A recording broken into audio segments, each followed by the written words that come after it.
भेद होने से ये बहुत भेद हो जाता है इसका, ठीक है।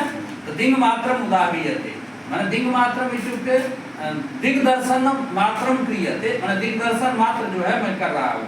उसका उदाहरण देता है शिशुपाल वध का है कि नव पलास पलास वनम पुरः स्फुट पराग परागत पंकजम मृदुलतांत लतांत मलोकयत् ससुरभिं सुरभिं सुमनोहरै। शिशुपाल वध षष्ठ सर्ग में जो है इंद्रप्रस्थम प्रति प्रस्थितस्य श्री कृष्णस्य मार्गे वसंत वर्णन प्रसंगे पदमिदम उपक्रांतम, है ना। यानी भगवान श्री कृष्ण जब इंद्रप्रस्थ के लिए प्रस्थान कर रहे हैं उसी समय वसंत ऋतु आ जाता है। उस वसंत ऋतु का वर्णन करते हैं कि स है ना सुरभिम सुरभिम सुमनोहरै अलोकयत् मृदुलतांत लतांत मलोकयत् सुरभिम सुरभिम सुमनोहरै। तो सह माने सह श्री हरि श्री कृष्ण सुरभिम सुरभिम माने वसंतम वसंत ऋतु को अलोकयत् माने अपश्यत माने देखे। कैसा वो वसंत ऋतु को देखे तो कहते हैं नव पलास पलास वनम पुरः है।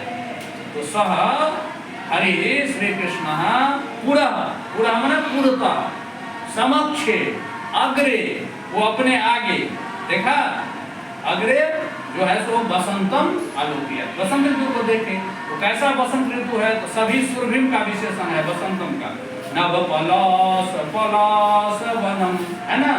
नवानी यानी पलासानी नवानी माने नूतनानी यानी पलासानी यानी पत्रानी नए नए जो पत्ते उगे हुए थे क्योंकि वसंत ऋतु में सभी वृक्षों में कलश आ जाता है नया ना। तो यहाँ पहला पलाश का अर्थ हुआ पत्र। तो नूतनानी यानी पलासानी पलासानी या जेसु नूतनानी पलासानी जेसु तादृशा पलास वृक्षा, ठीक है। तेषां पलास वृक्षाणां वनम कदम्बम मन समूह ऐसे पलास वृक्ष के समूह था जिसमें जिस वसंत ऋतु में समझ गया कैसा वसंत ऋतु था। तो जिस वसंत ऋतु में नए नए पत्ते आ गए थे पलास के वृक्षों में ऐसे वसंत ऋतु को देखे समझ गया है। दूसरा है अस्फुट पराग परागत पंकजम अस्फुट जहाँ पराग अस्फुट ही पराग ही माने व्यक्त ही स्पष्ट ही पराग ही पुष्प रज ही स्पष्ट रूप से जो फूल का रज था उसके द्वारा परागतम व्याप्तम पंकजम कमलम जस्मिन ऋतौ तादृशम वसंतम जिस ऋतु में स्पष्ट हो गया था पराग माने पुष्प रज और उससे व्याप्त हो गया था कमल माने कमल सब इतना खिल गया था उसमें रज पुष्प रज जो है एकदम भर गया था। जो वसंत ऋतु में जितना फूल खिलता है उतना किसी ऋतु में नहीं फूलता है पता है। और शरद ऋतु में भी फूलता है दुर्गा पूजा के समय लेकिन वसंत ऋतु में सबसे अधिक क्योंकि ऋतुराज वसंत कहलाता है। तो ऐसे वसंत ऋतु को देखे जिस वसंत ऋतु में स्पष्ट रूप से पराग से व्याप्त है कमल हो गया। और वसंत ऋतु में जो है धूप थोड़ा तीखी हो जाती है धूप मध्याह्न में तीखी हो जाती है तो उससे कोमल लता जो होता है लती वगैरह कोमल जो जिसका ऊपर का भाग जो होता है कोमल होता है ना वो धूप लगने से थोड़ा देखोगे मध्याह्न में जैसे मुरझा जाता है। तो वही कहा मृदुलतांत लतांतम मृदुला मृदुला माने कोमला जे तांता माने लता तांता मीन्स लता। तो मृदुल जो लता था हैं उससे मृदुला तांता लतांता तांता मीन्स मुलाना मृदुला मृदुला माने कोमला तांता माने हो गया म्लाना आतप म्लाना माने धूप से जो म्लान हो गया था सकुच हो गया था। एकादशा लतांता ऐसे लतांता लतस्य लताया अंत भागा जस्मिन ऋतु जिस ऋतु में ऐसा था कि कोमल कोमल जो लता है वो लता जो है सो मृदुल जो है मृदुला जो लता मृदुला मृदुला में कोमला, कोमल जो था, और आत्मकांता में आत्म मिलाना, सूर्य से जो मिलान हो गया था रोशनी से, ऐसा लतांता, लता या अंत भागा, लता का अंत भाग हो गया था जिस ऋतु में हो जाता है।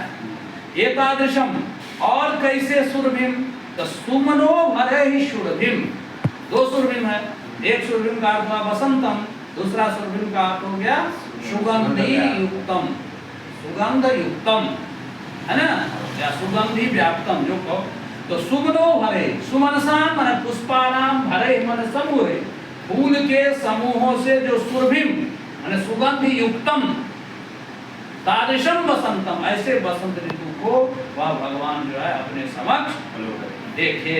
ठीक है, तो यहाँ पर में क्या है, तो आप तो ऐसे अन्वय कर लेंगे कि सह हरि पुरा माने स्वसमक्ष, नव पलास पलास वनम, अस्फुट पराग परागत पंकजम, मृदु लतांत लतांतम, सुमनो भरे सुरभिम सुरभिम आलोकयत्। ठीक है, और इसका अर्थ हो गया कि नए पत्ते से युक्त पलास वन हो जिस ऋतु में, स्फुट स्पष्ट रूप से पराग से परागत माने व्याप्त हो कमल जिस ऋतु में, मृदुल माने कोमल जो है, और सूर्य के आतप से म्लान हो गया हो लता के अंतभाग जिस ऋतु में, और सुमनो भरे पुष्प, पुष्प समूह है, पुष्प के समूह से सुरभिम सुगंधि उत्तम जो ऋतु हो जाता है, ऐसे सुरभिम बसंत ऋतु में पश्यत आलोकयत्, देखे हैं।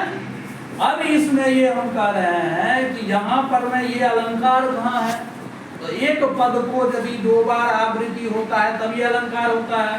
तो यहाँ पहला जो पद है, पहला जो क्या है चरण है, वो देखो नव पलास पलास वनम पुरा, तो इस चरण में पलास पलास दो बार आया है, पलास पलास दो बार आया है। यहाँ एक पद को दो बार आवृत्ति है, दोनों सार्थक है। पहला पलास का अर्थ है पत्र, दूसरा पलास का पलास वृक्ष, दूसरा में है स्फुट पराग परागत पंकजम, तो यहाँ पराग परागत है, वहाँ तो पराग पराग तो मिल रहा है, लेकिन पहला पराग सार्थक है जिसका अर्थ हम पुष्प रजह लेंगे, और दूसरा तो परागत है जिसका अर्थ है व्यापक, वो तो पराग नहीं है, तो दूसरा निरर्थक हो गया।